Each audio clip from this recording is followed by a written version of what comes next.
जय हिंद दोस्तों। आइए देखते हैं बिहार स्टेट का जो पेपर हुआ था उसका क्वेश्चन है। ये पेपर 1 का है। सब्जेक्ट हो जाता है एसएसटी यानी सामाजिक विज्ञान का ये पेपर है। सूत्रों के हवाले से अभी खबर आ रही है कि 20 मई के बाद कभी भी स्टेट का एग्ज़ाम का डेट आ सकता है।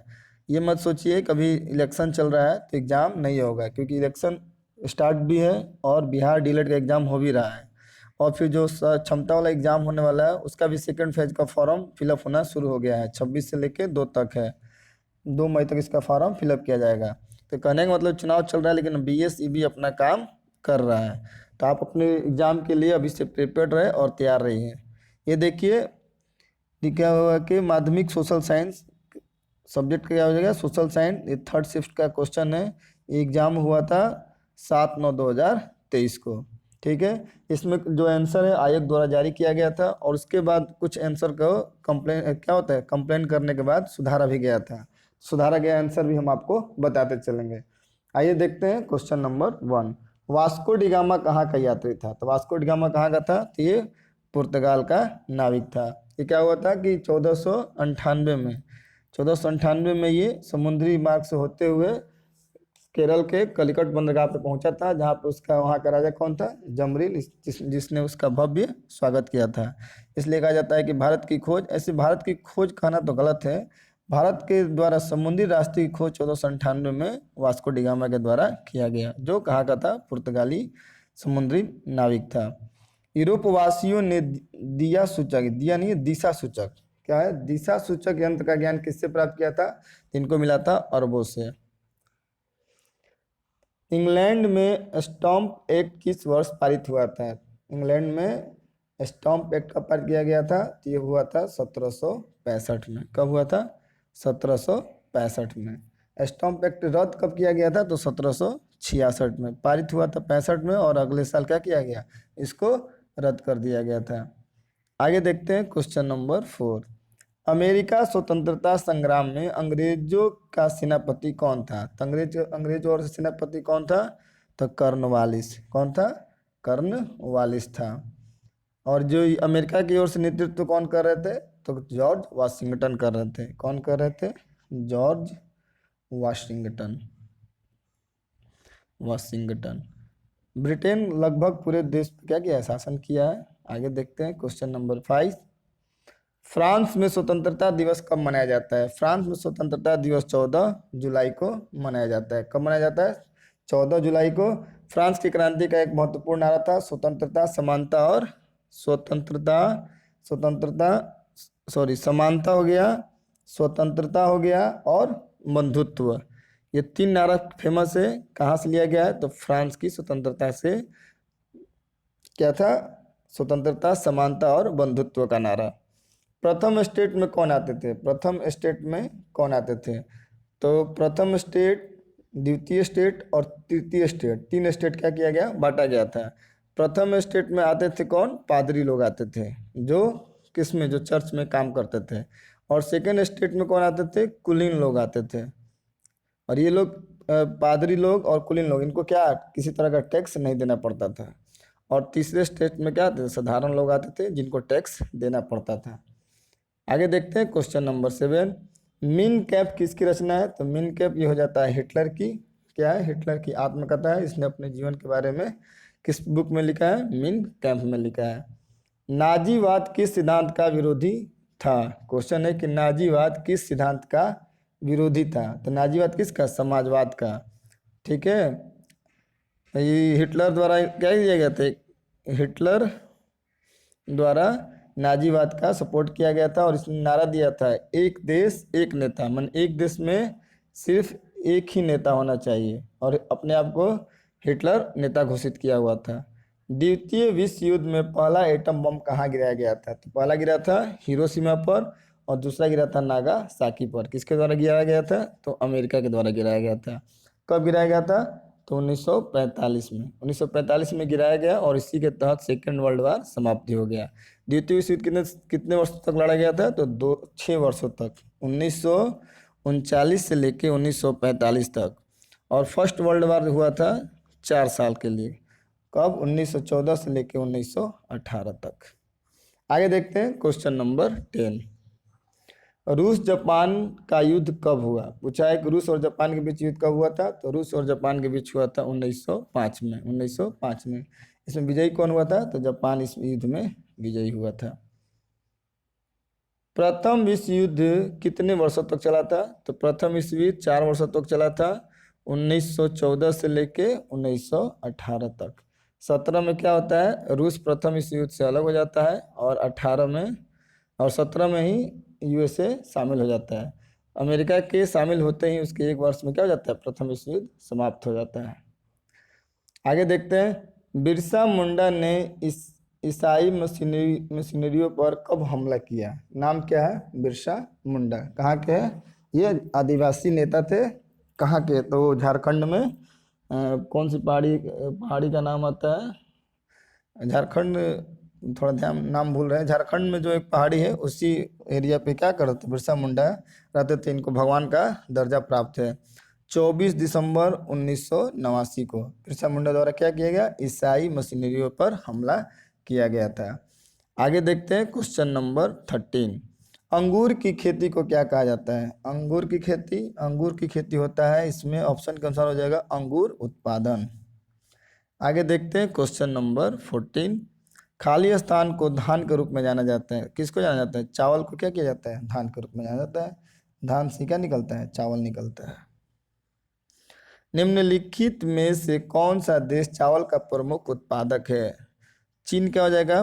पहले स्थान पर प्रमुख उत्पादक, और दूसरा स्थान किसका आता है? भारत का आता है। भारत में अगर राज्य का पूछे तो वेस्ट बंगाल यानी पश्चिम बंगाल को, यहाँ साल में 3 बार तक क्या किया जाता है? चावल की खेती की जाती है।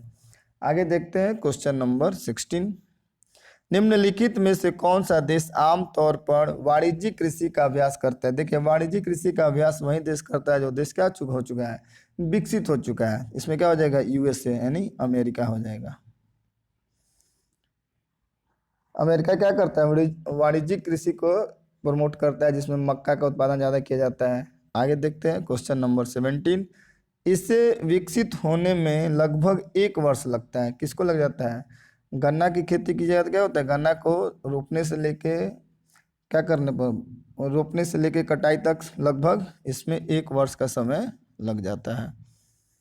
गन्ना का गन्ना सर्वाधिक किस राज्य में उगाया जाता है? तो ये हो जाता है महाराष्ट्र में। महाराष्ट्र में, महाराष्ट्र सॉरी, सबसे अधिक गन्ना उत्पादन कहाँ होगा? तो यूपी में। और गन्ना का मिल सबसे अधिक कहाँ है? तो महाराष्ट्र में। गन्ना का उत्पादन सर्वाधिक किस राज्य में पूछे तो हो जाएगा उत्तर प्रदेश में। और गन्ना की सर्वाधिक मिलें किस राज्य में? तो हो जाएगा महाराष्ट्र में। आगे देखते हैं क्वेश्चन नंबर 18। रेशम के धागे का उत्पादन के लिए रेशम कीड़े के पालन के रूप में जाना जाता है। रेशम उत्पादन को। आगे देखते हैं क्वेश्चन नंबर 19। निम्नलिखित में से कौन कृषि की एक प्रणाली का वर्णन करता है जहाँ एक बड़े क्षेत्र में एक ही फसल उगाई जाती है? उसको क्या कहा जाता है? उसको कहा जाता है वृक्षारोपण। वृक्षारोपण में क्या होता है? एक ही जगह पे लंबे पैमाने पर क्या किया जाता है? कृषि की जाती है। इसमें जैसे गन्ना उन्ना का, चाय का जो खेती होती है ना, वो वृक्षारोपण के अंतर्गत ही आती है। यूएनओ को किस वर्ष नोबेल शांति पुरस्कार से सम्मानित किया गया था? तो यूएनओ को 2001 में। कब किया गया था? 2001 में। संयुक्त राष्ट्र महासचिव संयुक्त राष्ट्र संगठन ने किस परिषद अंग के प्रमुख हैं? ये हो जाएगा किसका? तो सचिवालय। किसका हो जाएगा? सचिवालय। संयुक्त राष्ट्र संघ के प्रमुख अंग कितने हुए? टोटल 6 प्रमुख अंग हैं। कौन कौन से हो जाएंगे? तो इसमें तो महासभा, सुरक्षा परिषद, आर्थिक और सामाजिक परिषद, सचिवालय, 4 यहाँ दिया गया है। 5वां हो जाता है प्रन्यास परिषद। क्या हो जाता है? प्रन्यास परिषद। और 6ठा कौन सा हो जाएगा? अंतर्राष्ट्रीय न्यायालय। क्वेश्चन आता है कि संयुक्त राष्ट्र संघ के कितने मुख्य अंग होते हैं? तो प्रमुख रूप से उसके 6 अंग होते हैं। महासभा, सुरक्षा परिषद, आर्थिक और सामाजिक परिषद, सचिवालय, प्रन्यास परिषद और अंतर्राष्ट्रीय न्यायालय। और क्वेश्चन में दिया हुआ था कि संयुक्त राष्ट्र महासचिव संयुक्त राष्ट्र संघ के किस परिषद अंग के प्रमुख है? तो हो जाएगा सचिवालय के प्रमुख अंग हैं। आगे देखते हैं क्वेश्चन नंबर 22। राष्ट्र संघ के विचारों के लिए कौन से अमेरिकी राष्ट्रपति जिम्मेदार थे? तो हो जाएंगे वुडरो विल्सन। क्या हो जाएंगे? Woodrow Wilson. 22 का क्या हो जाएगा? बी। आगे देखते हैं क्वेश्चन नंबर 23। चार्टर सदस्यों के अलावा कितने अन्य राष्ट्र संघ के सदस्य बने? कौन से बने? 21। क्या हो जाएगा इसका? डी। आगे देखते हैं क्वेश्चन नंबर 24। रॉलेट एक्ट आता है। रॉलेट कानून किस उद्देश्य से लाया गया था? तो रॉलेट एक्ट कब आया था? ये 1919 में आया था। इसका उद्देश्य क्या था? उस समय भारतीय जो राजनीतिज्ञ थे, जो क्रांतिकारी थे, उनमें देश के प्रति क्या हो रहा था? क्रांतिकारी की भावना पनप रही थी और बढ़ रही थी। उनको क्या करना चाहते थे? अंग्रेज उनको दबाना चाहते थे। इसलिए क्रांतिकारी गतिविधियों पर अंकुश लगाने के लिए गांधी जी ने रॉलेट एक्ट को क्या कहा था? काला कानून। इसको क्या कहा गया था? काला कानून। किसके द्वारा कहा गया? तो गांधी जी के द्वारा कहा गया था। क्योंकि इस एक्ट के तहत कोई भी क्रांतिकारी अगर गिरफ्तार होता था तो उससे उसका कारण नहीं बताना पड़ता था कि उसको किस कारण से अरेस्ट किया गया है, और उसे अपने मनपसंद का वकील रखने का भी अधिकार नहीं होता था। आगे देखते हैं क्वेश्चन नंबर 25। जलियांवाला बाग हत्याकांड की जांच के लिए सरकार ने किस समिति का गठन किया था? जलियांवाला बाग हत्याकांड कब हुआ था? काफी फेमस क्वेश्चन है। 13 अप्रैल 1919। 13 अप्रैल 1919 को जलियांवाला बाग हत्याकांड हुआ था। इस हत्याकांड की जांच के लिए सरकार की ओर से हंटर समिति की गठन किया गया था, और भारतीय राष्ट्रीय कांग्रेस की ओर से मदन मोहन मालवीय कमेटी का गठन किया गया था। आगे देखते हैं क्वेश्चन नंबर 26। अखिल भारतीय किसान सभा का गठन कब और कहाँ किया गया? ये किया गया था 1936 में। 1936 में कहाँ हुआ था? लखनऊ में। यहाँ देखिए, यहाँ दिया ऑप्शन नंबर डी, 1936 लखनऊ में हुआ था। क्वेश्चन आता है कि इसके अध्यक्ष कौन होते हैं? जब 1936 में लखनऊ में किस भारतीय किसान सभा का गठन हुआ, उसकी अध्यक्षता किसने की?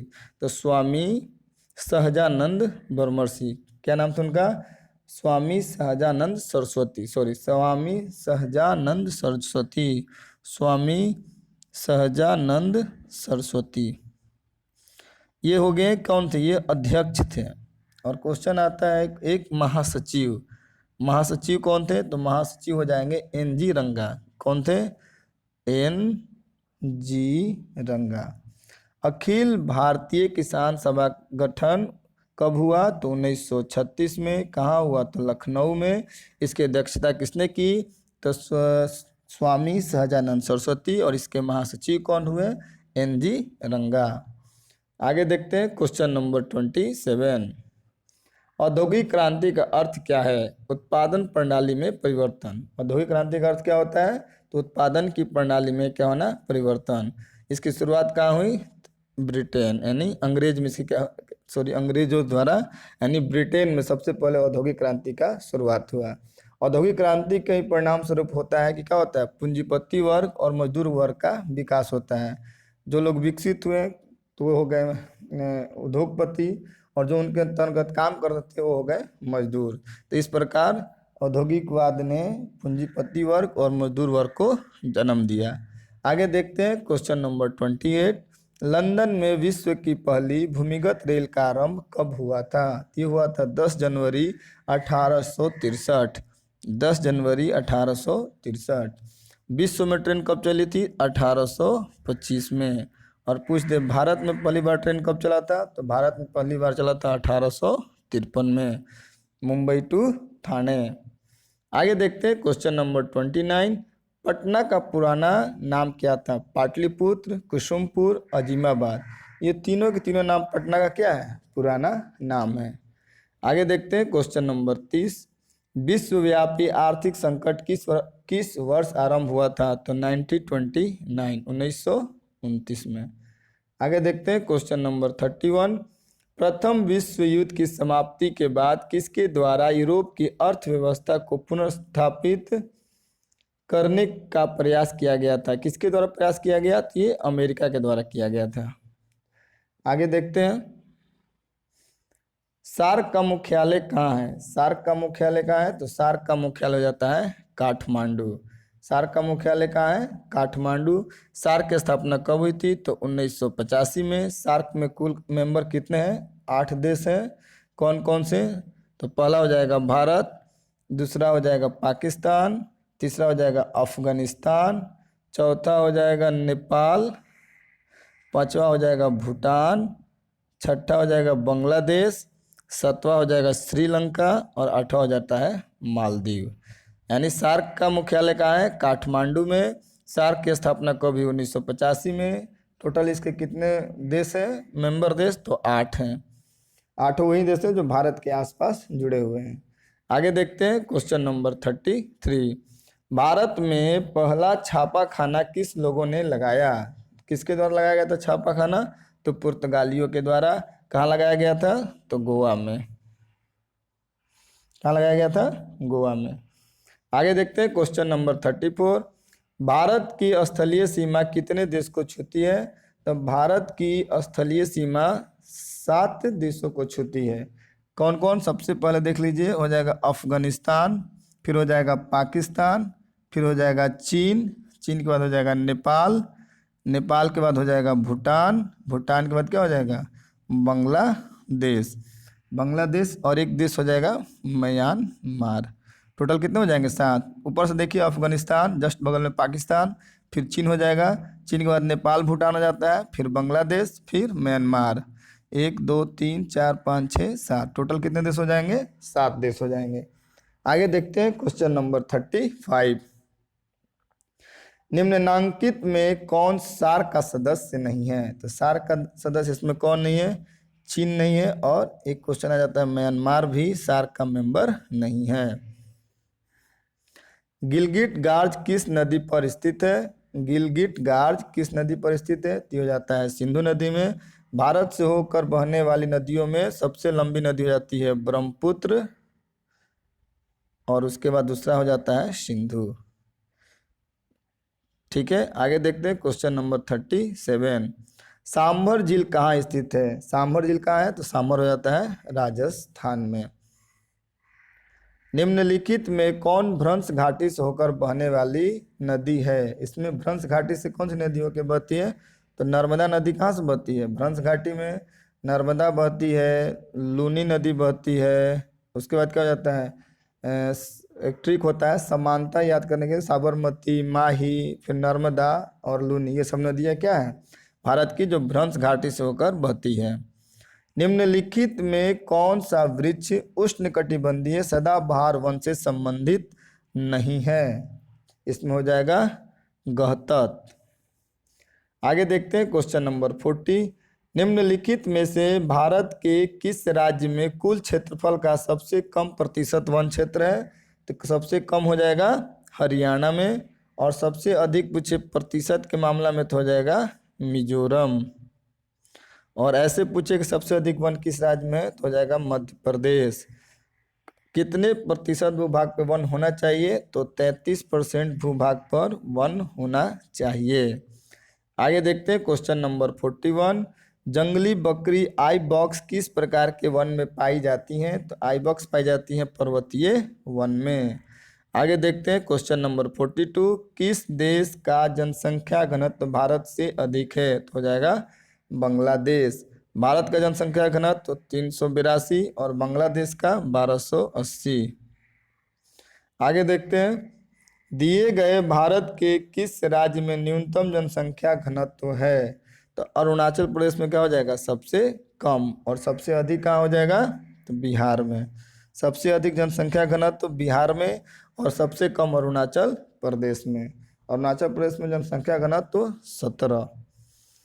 श्रीलंका के सबसे ऊंची पर्वत चोटी कौन सी है? श्रीलंका की सबसे ऊंची पर्वत चोटी हो जाएगी तो पिदुरतालगला। क्या नाम है? पिदुरतालगाला।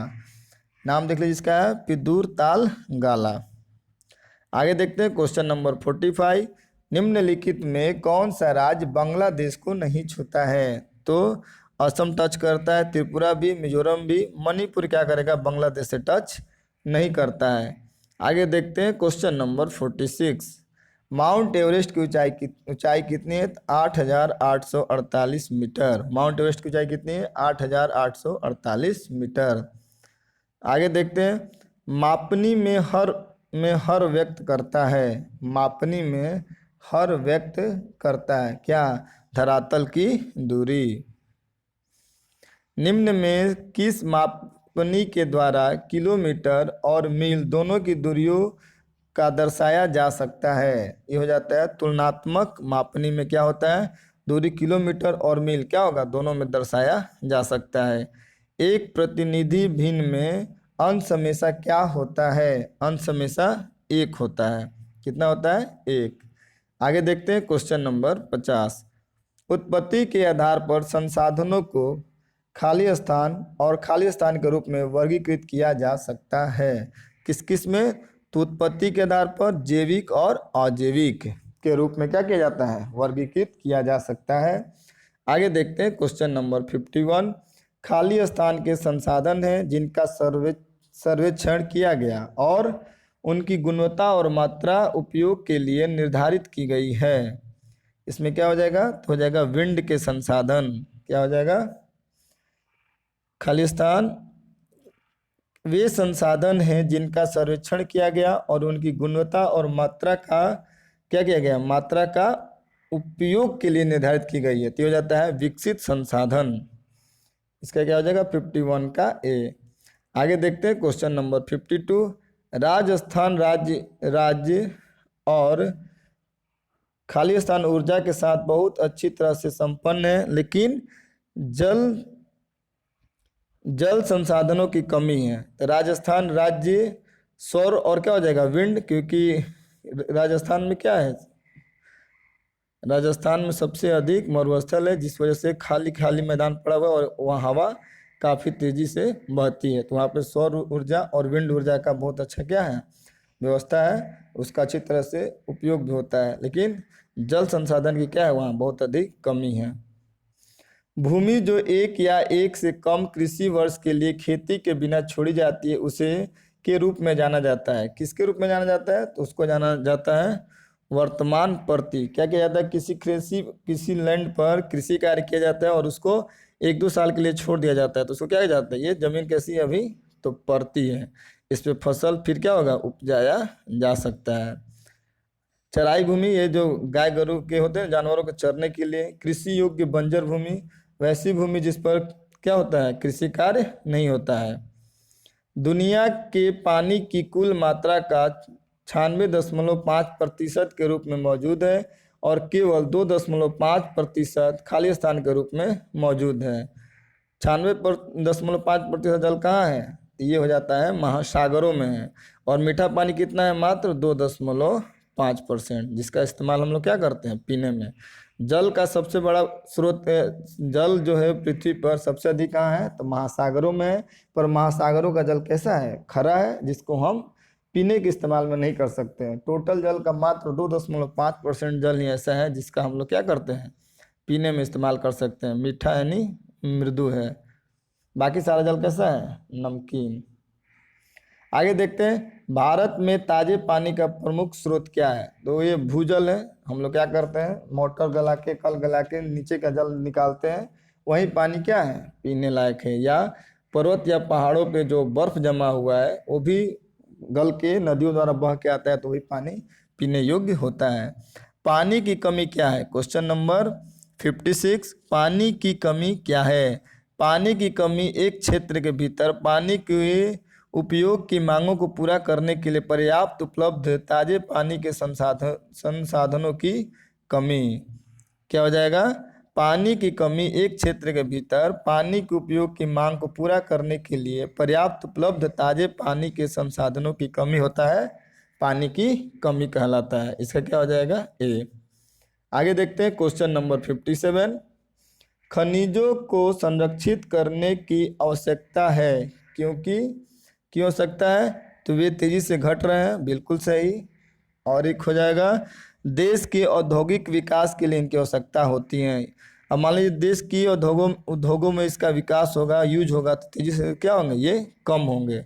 इसका क्या हो जाएगा? 2 और 3। इनका निर्माण बहुत तेजी से बिल्कुल नहीं होता है, ये नवीकरणीय नहीं अनवीकरणीय होता है। तो क्या हो जाएगा 2 और 3। आगे देखते हैं क्वेश्चन नंबर 58। निम्नलिखित में से कौन सा राज्य लौह अयस्क का प्रमुख उत्पादक है? लौह अयस्क के लिए कौन सा राज्य हो जाएगा? कर्नाटक।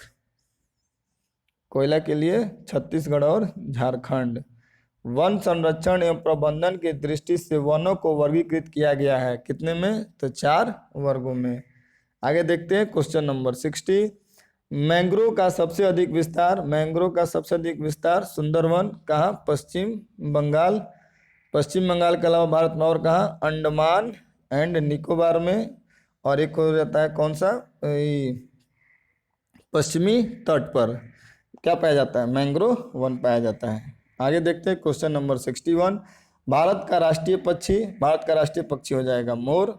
आगे देखते हैं क्वेश्चन नंबर 62। बाघ परियोजना की शुरुआत कब हुई थी? बाघ परियोजना की शुरुआत 1973 में। Project tiger 1973।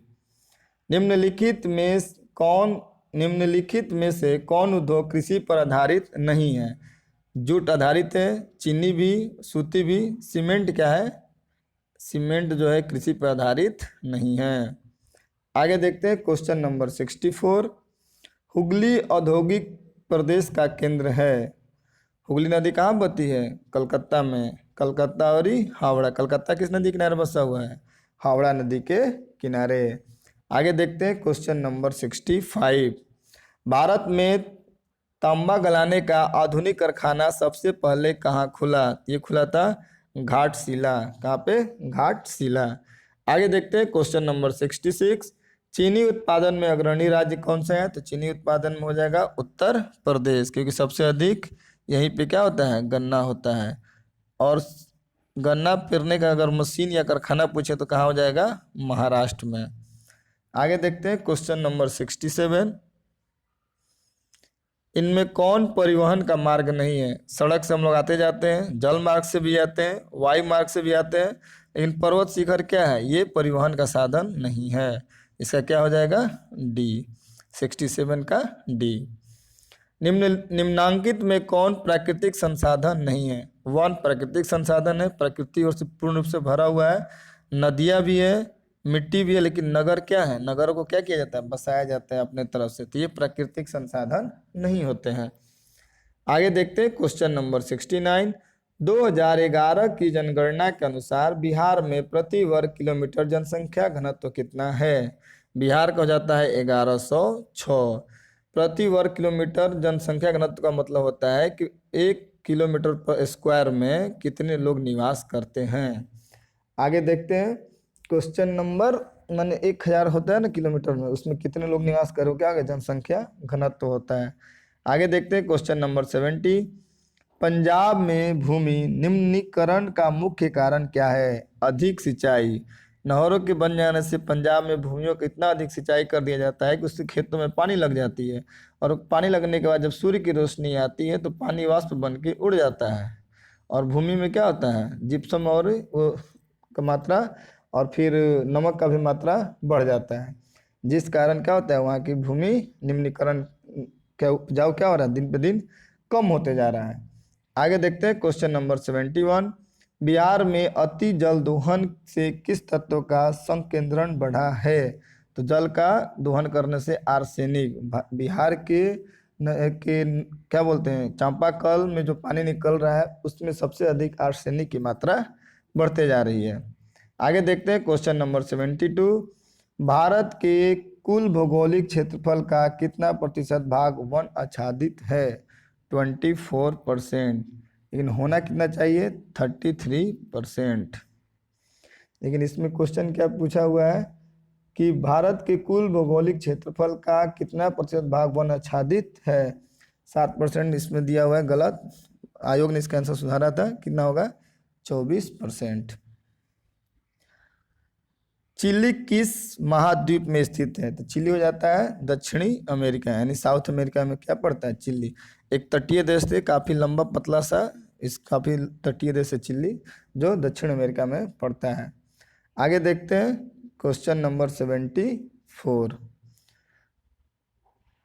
दलितों से अलग कर महादलित किस प्रदेश में किया गया है? तो हो जाएगा बिहार में। यंग इंडिया किसकी पत्रिका है? तो यंग इंडिया हो जाती है महात्मा गांधी की। यंग इंडिया कैसी पत्रिका थी? यह एक साप्ताहिक पत्रिका। कैसी पत्रिका थी? तो साप्ताहिक, जिसका प्रकाशन महात्मा गांधी जी के द्वारा किया जाता था। कम्युनिस्ट शासन व्यवस्था किस देश में? तो ये हो जाता है चीन में, जहाँ पर सिर्फ एक पार्टी हो, उसी पार्टी की नेता होता है और उसी की क्या होती है? सरकार बनती है। ये क्या होता है? कम्युनिस्ट पार्टी होता है। आगे देखते हैं क्वेश्चन नंबर 77। भारत में संप्रभु कौन है? तो भारत में संप्रभु जनता हो जाएगा, क्योंकि जनता क्या करती है? अपना एक वोट देकर सरकार बनाती है और हर 5 साल के बाद सरकार क्या होती है? बदलती रहती है। निसारी शक्ति किसके पास है? जनता के पास है। इसलिए भारत में संप्रभु कौन हो जाएगा? जनता हो जाएगा। आगे देखते हैं क्वेश्चन नंबर 78। मतदाता की आयु, मतदाता की आयु अभी तो है 18 वर्ष। अभी मतदाता की आयु कितनी है? 18 वर्ष। लेकिन मूल संविधान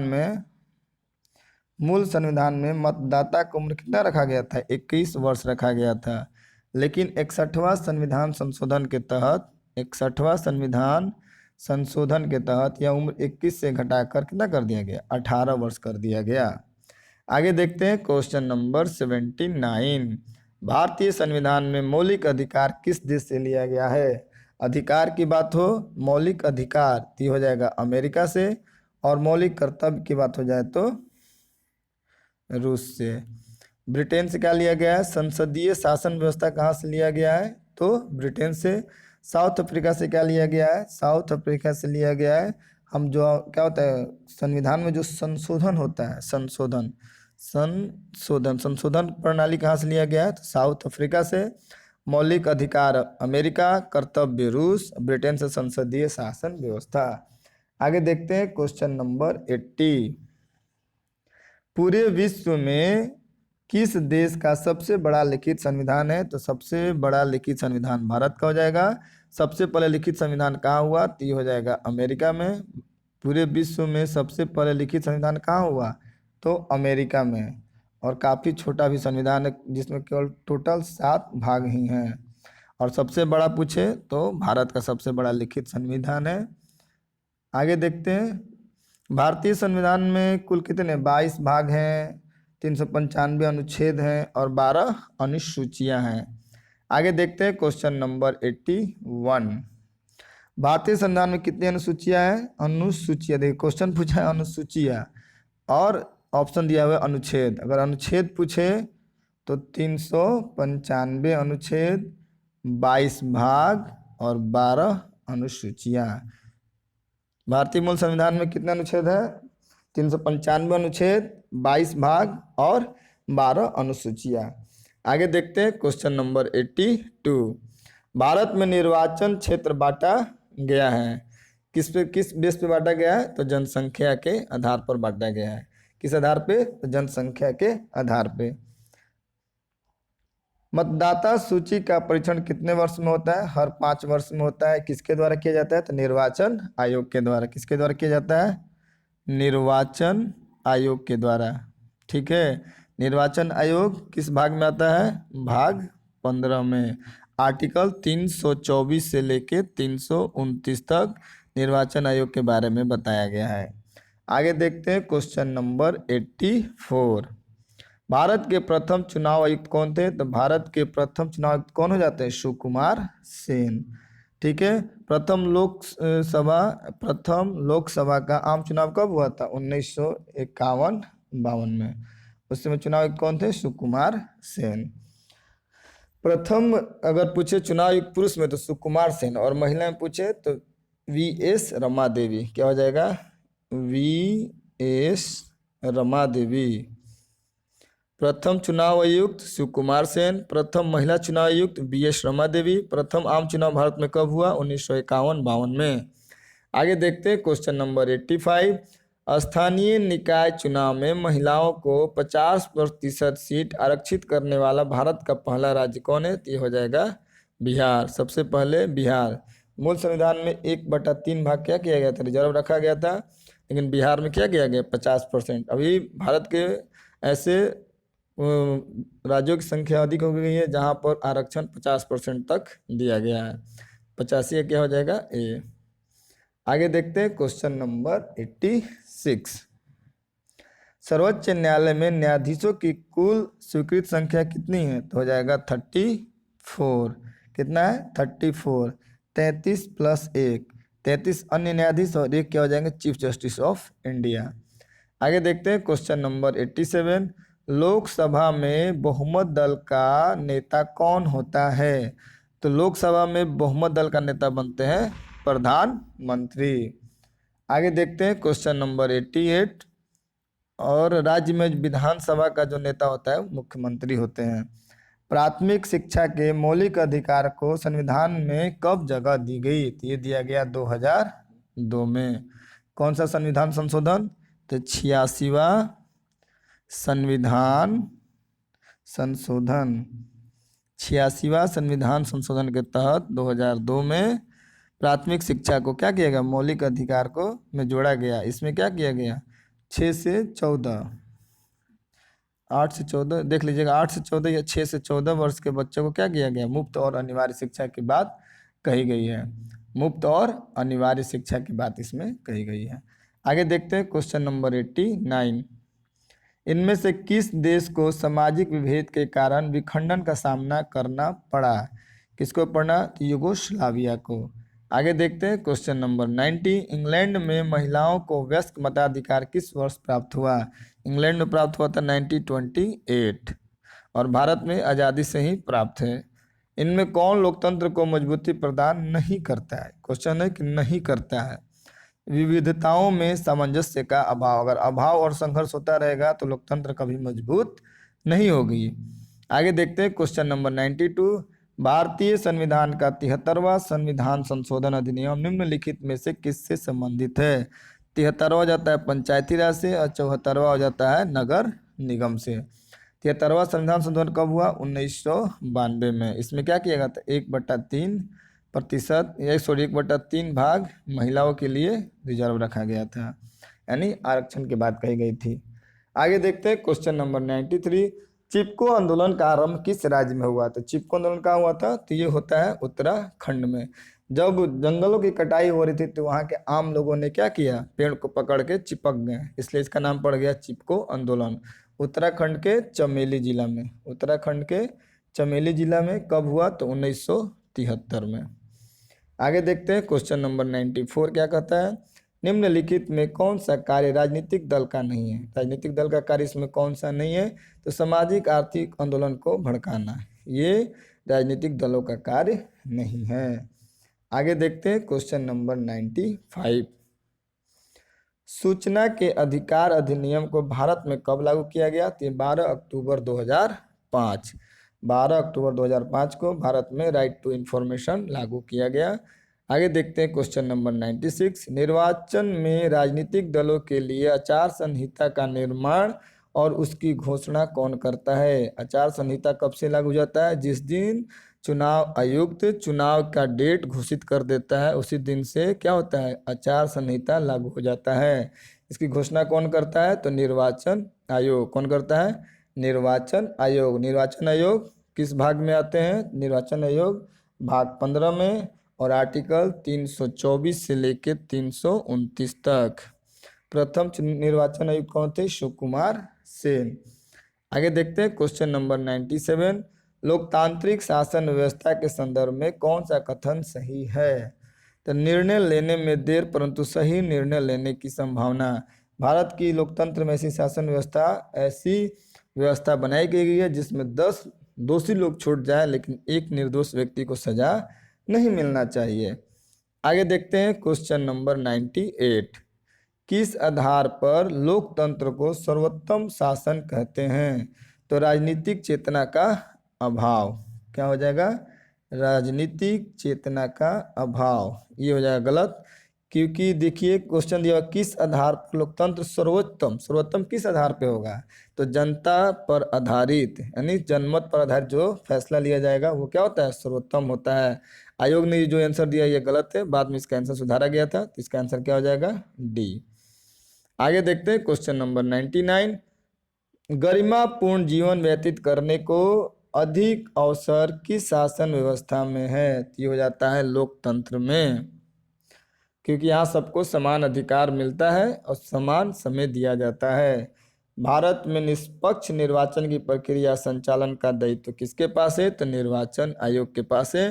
निर्वाचन आयोग का यह दायित्व है कि चुनाव निष्पक्ष होना चाहिए, एक कोई पार्टी विशेष या व्यक्ति विशेष या धर्म विशेष पर आधारित नहीं होना चाहिए। निर्वाचन आयोग किस भाग में आता है? तो भाग 15 में, और आर्टिकल 324 से लेकर 329 के बीच। प्रथम निर्वाचन आयुक्त सुकुमार सेन, और महिला का पूछे तो BS रमा देवी। इस प्रकार यह 100 क्वेश्चन जो जीके जीएस का था इसमें खत्म होता है। इसके बाद 50 क्वेश्चन ऐसे हैं जो किससे? टीचिंग से जुड़े हुए रहते हैं। टोटल 150 क्वेश्चन एग्जाम में पूछता है, जिसमें 50 क्वेश्चन टीचिंग से और 100 क्वेश्चन जीके जीएस से होता है। हमने आपको 100 क्वेश्चन जीके जीएस का आंसर करा दिया, और आगे 50 क्वेश्चन जो शिक्षा पे आधारित है उसको आप देख सकते हैं।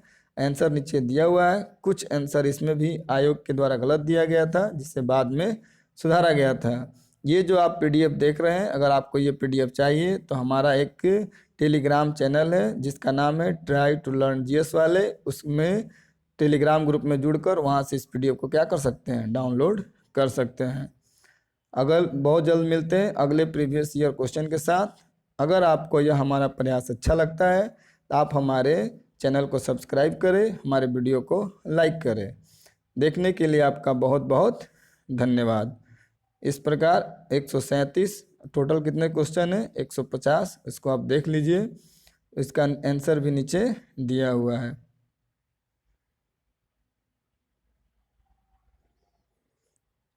पाँच रीजनिंग और 5 मैथ के भी क्वेश्चन है। टोटल 50 क्वेश्चन रहेंगे टीचिंग एबिलिटी से, और 100 क्वेश्चन जीके जीएस से। 100 क्वेश्चन जीके जीएस से और 50 क्वेश्चन टीचिंग एबिलिटी से। टोटल 150 क्वेश्चन का एग्जाम हुआ था। जहाँ तक उम्मीद है इसका भी स्टेट के भी एग्ज़ाम का डेट बहुत जल्द पब्लिश कर दिया जाएगा। आप चुनाव के चक्कर में ये ना सोचिए कि एग्ज़ाम अभी नहीं होगी। चलिए मिलते हैं बहुत जल्द अगले वीडियो में। देखने के लिए आपका बहुत बहुत धन्यवाद।